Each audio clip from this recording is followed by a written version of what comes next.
જય જય ગરવી ગુજરાત. આપણે ભણી રહ્યા છીએ ગુજરાતી શબ્દ ભંડોળ અને એ પણ જીસીઆરટી આધારિત. તમને દરેક લોકોને ખ્યાલ છે કે ભાઈ આ ગુજરાતી શબ્દ ભંડોળ આપણને કેટલી પરીક્ષાઓ માટે ઉપયોગી છે. એસએસસીની પ્રિલિમ પરીક્ષા હોય, મેઇન્સ પરીક્ષા હોય અને ખાસ કરીને ખાખીની પરીક્ષા. તો આ તમામ સ્પર્ધાત્મક પરીક્ષા માટે ઉપયોગી આપણું શબ્દ ભંડોળ. અને એ પૈકી આપણે ભણી રહ્યા છીએ આપણા સિલેબસનો એક મહત્વનો મુદ્દો જેને આપણે કહીએ છીએ શબ્દ સમૂહ માટે એક શબ્દ. હવેનો અર્થ શું થાય એ મેં પહેલા લેક્ચરમાં તમને માહિતી આપેલી છે, તો આપણે એના અર્થમાં નથી પડતા. આપણે ધીરે ધીરે ધોરણ 9ના જીસીઆરટી આધારિત શબ્દ સમૂહને આપણે શરૂ કરીએ. તો તમને દરેક લોકોને ખ્યાલ છે કે ભાઈ એમાં ચેપ્ટર વાઇઝ છે. તો એ પૈકીનું પહેલું ચેપ્ટર એટલે કે સાંજ સમયે શામિયાણો, પદભક્તિ ગીત, મુખપાઠ જેને આપણે કહીએ. તો કાનમાં પહેરવાનું એક ઘરેણું, તો જેને કહેવામાં આવે કુંડળ, બરાબર. કર્ણ, તો કર્ણના કાનમાં પણ કુંડળ હતા અને એની પાસેથી લઈ લેવામાં આવ્યા હતા. કેમ? તો કે એને એક પ્રકારે વરદાન રૂપ હતા એટલા માટે. તો કાનમાં પહેરવાનું એક ઘરેણું એટલે કે કુંડળ. ત્યાર પછી એક જાતનું સુગંધી લાકડું જેને આપણે ચંદન કહેતા હોય છે. પૂજા પાઠની અંદર એનો ઉપયોગ થતો હોય છે. ચંદનનો ઉપયોગ તિલક કરવા માટે થતો હોય છે, બરાબર. તો ચંદન અતિશય કલ્યાણ કરનારું એટલે કે મહાશુભકારી જેને કહેવાય અતિશય કલ્યાણ કરનારું. ત્યાર પછી ખભે નાખવાનું એક વસ્ત્ર જેને કહેવાય પછેડી. એક પ્રકારે પછેડી, ખભે નાખવાનું એક વસ્ત્ર. તમારા માટે આ એક ઇમ્પોર્ટન્ટ આમાંથી સવાલો નીકળી શકે. ત્યાર પછી જોઈએ ચોરી અને પ્રાયશ્ચિત. કંઈ ખોટું થઈ ગયા પછી પોતે તેનો માટે જ કોઈ ઉપાય કરે તો એને કહેવાય પ્રાયશ્ચિત. કે આપણાથી કોઈ ભૂલ થઈ ગઈ, આપણાથી કોઈ ખોટું થઈ ગયું તો આપણને અંદરથી એક પ્રકારે દિલગીરી અનુભવાય, આપણને અંદરથી દુઃખ થાય કે ભાઈ મારાથી કંઈક ભૂલ થઈ ગઈ, તો આપણે એનું પ્રાયશ્ચિત કરીએ, બરાબર. કે ભાઈ કરેલા પાપોને આપણે નાશ કરવો હોય, એનું પ્રાયશ્ચિત કરવું તો ગંગા સ્નાન કરવું. એનાથી પાપ ધોવાય કે તો ખબર નથી, પણ આ પ્રકારની જે પ્રક્રિયા એને આપણે શું કહેતા હોઈએ? પ્રાયશ્ચિત કહેતા હોઈએ. ત્યાર પછી આપણે જોઈએ સહી ન શકાય તેવું એટલે કે અસહ્ય. 8 દિવસનો સમૂહ જેને આપણે અઠવાડિયું કહેતા હોય, જેને વીક કહીએ આપણે. પોતાની જાતની પોતે કરેલી હત્યા એટલે કે આપઘાત. ત્યાર પછી આત્મહત્યા, બરાબર. ત્યારબાદ 1 રૂપિયાનો 100મા ભાગનો તાંબાનો એક સિક્કો એને કહેવાય દોકડો. આ પણ તમારે પરીક્ષા માટે ખૂબ ઇમ્પોર્ટન્ટ. દોકડો, 1 રૂપિયાના 100મા ભાગનો તાંબાનો એક સિક્કો. અશક્તિ કે બીમારીને કારણે ખાટલામાંથી ઊભા થઈ શકવું, ઊભા ન થઈ શકવું એને કહેવાય ખાટલાવશ. એ કોઈ અસાધ્ય બીમારી થઈ હોય, બરાબર. ફોર એક્ઝામ્પલ આપણે પેરાલિસિસ લઈ શકીએ કે જે તે વ્યક્તિનું શરીર હલનચલન ન કરી શકે, તે ખાટલામાંથી ઊભા નહીં થઈ શકે, તેને કહેવાય ખાટલાવશ. અમૂલ્ય બોધ એટલે કે પદાર્થ પાઠ. ત્યારબાદ કંઈ ખોટું કર્યાનું મનમાં દુઃખ થવું, દુઃખ કરવું તો પશ્ચાતાપ, હમણાં જ આપણે જોયું. પછી શામળિયોજી બોલ્યો, બરાબર. કડવું આખ્યાન ખંડ. જાડી ધારે વરસતો વરસાદ એટલે કે મુશળધાર વરસાદ. તો આપણે અગાઉના ધોરણમાં પણ આ મુશળધાર ભણી ગયેલા છીએ. મુશળધાર, ખૂબ વરસાદ વરસે અને મુશળધાર વરસાદ કહેવાય. ગોરના પત્ની, બરાબર. ગોરદાદા જેને આપણે પંડિત કહેતા હોય છે, તો એમના પત્ની જેને ગોરાણી કહેવાય. ચંદ્ર જેવી શીતળ કૃપા દ્રષ્ટિ. તો ચંદ્રનું બીજું નામ, ચંદ્રનો એક સમાનાર્થી શબ્દ એટલે સોમ. તો ચંદ્ર જેવી દ્રષ્ટિ એટલે કે સોમ દ્રષ્ટિ. ત્યારબાદ ગોપાળ બાપા. 2 અભિપ્રાયોમાં રહેલો તફાવત એટલે કે મતભેદ, બરાબર. કોઈ એક તરફી હોય, બીજો કોઈ બીજા તરફી હોય, તો એ બંને વચ્ચે મતભેદ છે એમ આપણે કહીએ. એટલે કે 2 અભિપ્રાયમાં રહેલો તફાવત કે ભાઈ કયા પ્રકારના સવાલો વધુ પૂછાશે એ વિશે તમને કોઈ મતભેદ હોય, બરાબર. કોઈ એમ કહેતો કે રૂઢિપ્રયોગ વધારે પૂછાશે, તો કે ના, શબ્દ સમૂહ માટે એક શબ્દ પૂછાશે, તો આને આપણે શું કહેશું? મતભેદ કહેશું. ત્યારબાદ કશું પણ ભાડું લીધા વગર યાત્રીઓ કે મુસાફરોને રહેવા ઉતરવાનું સ્થાન જેને આપણે ધર્મશાળા કહેતા હોઈએ છીએ. ત્યારબાદ જમીન ઉપર કે પર્વતમાં કુદરતી રીતે પાણીથી કોતરાઈને બનેલો ખીણ કે ગુફા જેવો ભાગ. કુદરતી રીતે કોતરાઈને બનેલો ભાગ છે, તો એને શું કહેશું? કોતર કહેશું. જો સવાલમાં જ જવાબ રહેલો છે એટલે કે કોતર.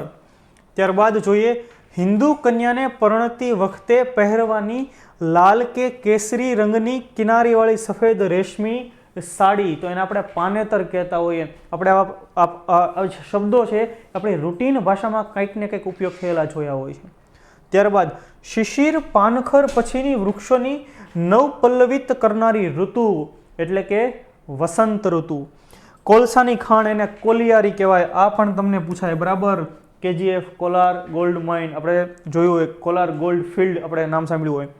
દૂર દૂરનું જોવાનું યંત્ર જેને આપણે દૂરબીન કહેતા હોય છે, કે દૂરનું જે કોઈ વસ્તુ હોય આપણને નજીક દેખાય આવે એટલે કે દૂરબીન.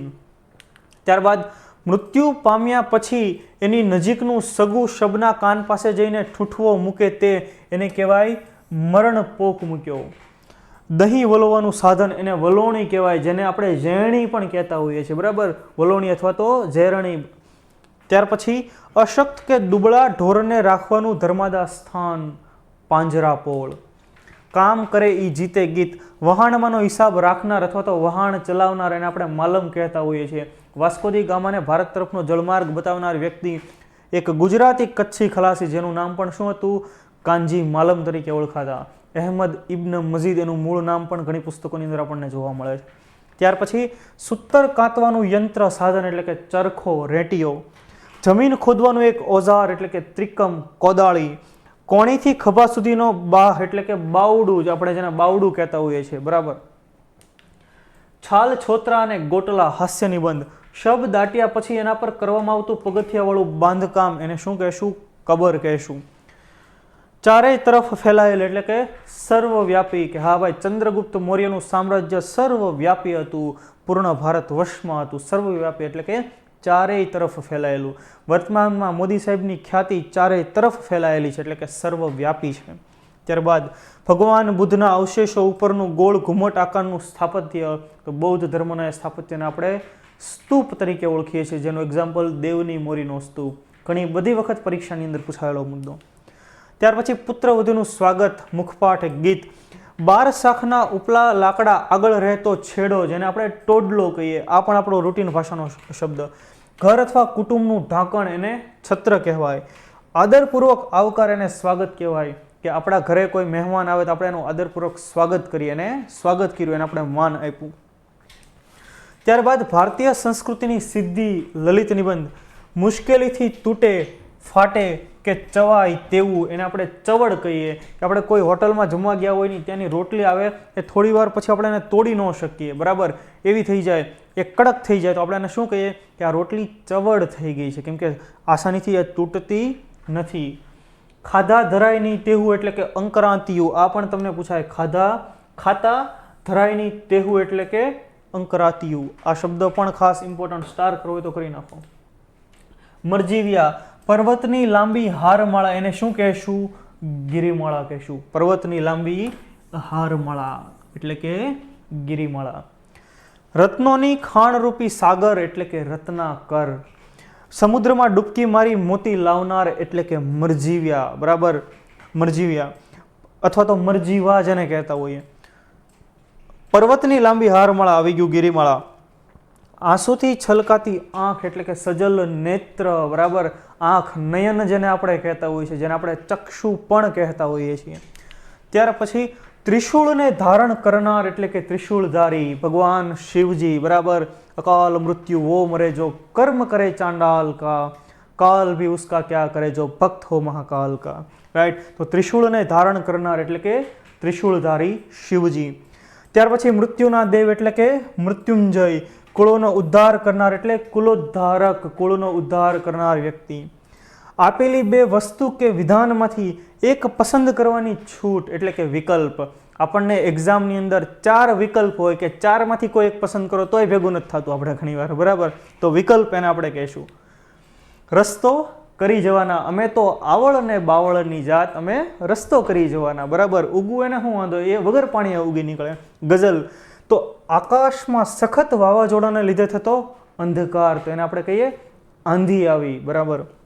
ત્યાર પછી પોતાનું આંતરિક બળ એટલે કે આત્મબળ. મોદી સાહેબ હંમેશા કહેતા રહે આત્મનિર્ભર બનવાનું છે, તો એના માટે આત્મબળ. ત્યારબાદ વાડી પરના વહલા, લલિત નિબંધ. ઝાડ, છોડ કે વેલાની સુકાયેલી નાની નાની ડાળખી એને આપણે કહીએ સાઠીકડી, બરાબર. હાઠીકડું જેને આપણે કહેતા હોઈએ, હવે રૂટીન ભાષા, દેશી ભાષાની અંદર હાઠીકડું આપણે એને કહીએ.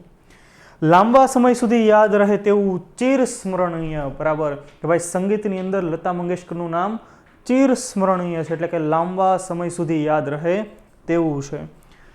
સાપની ચામડી ઉપરનું પડ જેને કાંચળી કહેવાય, કાંચળી અથવા કાંચળી શબ્દ તમે સાંભળ્યો કે સાપ અમુક સમયે એના શરીર ઉપરનું જે પડ હોય એ ઉતારી દેતું હોય ને આપણને ઘણી બધી જગ્યાએ આપણને વેરાન જગ્યાએ જોવા મળતું હોય તો એને કાંચળી કહીએ.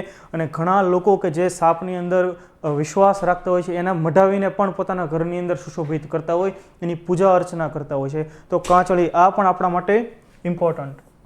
ત્યારબાદ ચોમાસામાં થતું લાલ મખમલ જેવું સુવાળું શીંગડીવાળું નાનું જંતુ જેને આપણે ગોકળ ગાય કહેતા હોઈએ. યાત્રીઓનો કાફલો એટલે કે કારવા, બસ અકેલે यूं ही चले थे राहे मंजिल लोग जुड़ते गए और કારવા બન ગયા. તો કારવા એટલે કે યાત્રીઓનો કાફલો. ત્યારબાદ જલ્દી ઉડી જાય તેવી નિંદ્રા એટલે એને કાગ નિંદ્રા આપણે કહેતા હોઈએ અથવા તો કાક નિંદ્રા કહેતા હોઈએ. જમીનમાં રહેતી લાકડું કોરી ખાતી કીડી એટલે કે ઉધઈ. જમીન ખોદીને ખાડામાં કે કબરમાં દાટેલા શબને ખાનારું એક જંગલી પ્રાણી એને ખોરખોદિયો આપણે કહીએ. શેરડી પીલવાનો સંચો જેને ચીચોડો અથવા તો છીછોડો આપણે એને કહેતા હોઈએ છીએ.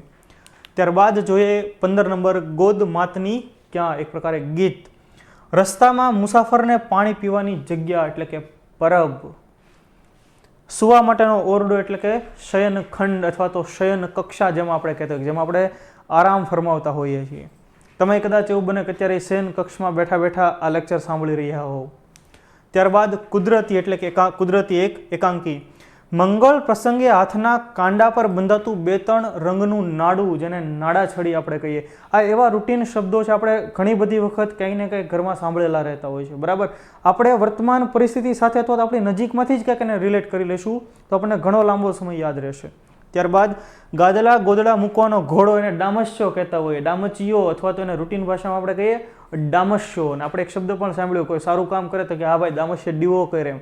એવું ખરેખર ન હોય, તો ખરેખર એનો અર્થ થાય ડામસ્યો હળગાવાની વાત કરે છે, બરાબર. પણ ડામસ્યો ગોદડા અને ગાદલા રાખેલો આખો જે ઢોરો હોય, જે ઢગલો હોય એ ડામસ્યો.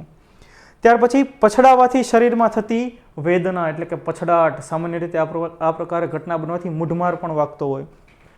મૃતદેહને સ્મશાને લઈ જવા માટે વાંસની બનાવેલી શબવાહિની કે જેને આપણે કહીએ ઠાઠડી, બરાબર. ત્યારબાદ આંખથી કરેલા સંકેત એટલે કે આંખના ઈશારે, બસ ઈશારો હુઈ ઈશારો મેં બાત હો ગઈ, આંખના ઈશારે, આંખથી કરેલા ઈશારા. ત્યાર પછી 3 ટાઈમ સવાર બપોર અને સાંજ સંધ્યા વંદન કરવું જેને આપણે શું કહીએ ત્રિકાળ સંધ્યા કહેતા હોઈએ છીએ. જો રૂટીન ભાષાના શબ્દો છે, સહેલા શબ્દો છે, કેમ તો કે જીસીઆરટીના છે એટલા માટે. ત્યારબાદ આગળ વધીએ. મારા સપનામાં આવ્યા હરી, ઉર્મી ગીત. મેં તમને અગાઉ પણ કહેલું ઉર્મીનો અર્થ શું થશે? ઉર્મીનો અર્થ થાય લાગણી એટલે કે ઇમોશન્સ. પ્રાંતનો વડો હાકેમ એટલે સુબો, આ પણ આપણને યાદ રહી જાય. ઘઉંના ફાડાને પાણીમાં બાફીને બનાવવામાં આવતું એક મિષ્ટાન જેને આપણે કંસાર કહેતા હોઈએ. કહાર આવો શબ્દ તમે ગ્રામ્યમાં રહેનારા લોકોના મોઢે પણ સાંભળ્યો હોય, કંસાર અથવા તો કહાર. ત્યાર પછી રસોઈ માટે મૂકેલું ગરમ પાણી, આંધણ. કોઈ આપણા ઘરે મહેમાન આવે ખાસ તો આપણે શું કહીએ ભાઈ આંધણ મૂકી દીધેલા છે એટલે કે તમારા માટે ભોજન અમે મૂકી દીધેલું છે. એના માટે પણ થોડોક જીવ મોટો જોઈએ, બરાબર. નહીંતર તો એમ થાય કે હવે ક્યારે જાય આ એમ, તો પછી અમે કંઈક આયોજન કરીએ. તો રસોઈ માટે મૂકેલું પાણી એટલે કે આંધણ. ત્યારબાદ પંગુમ લઘયંતે ગિરિમ રેખાચિત્ર, પર્વત પર ચઢનાર એટલે કે પર્વતારોહક. આપણને ગમતો હોય આવું કંઈક એડવેન્ચર પ્રવૃત્તિઓ. મનમાં વિચારોની ગડમથલ એટલે કે મનોમંથન, કંઈક ને કંઈક મગજની અંદર ઘોડા દોડ્યા રહેતા હોય તો મનોમંથન.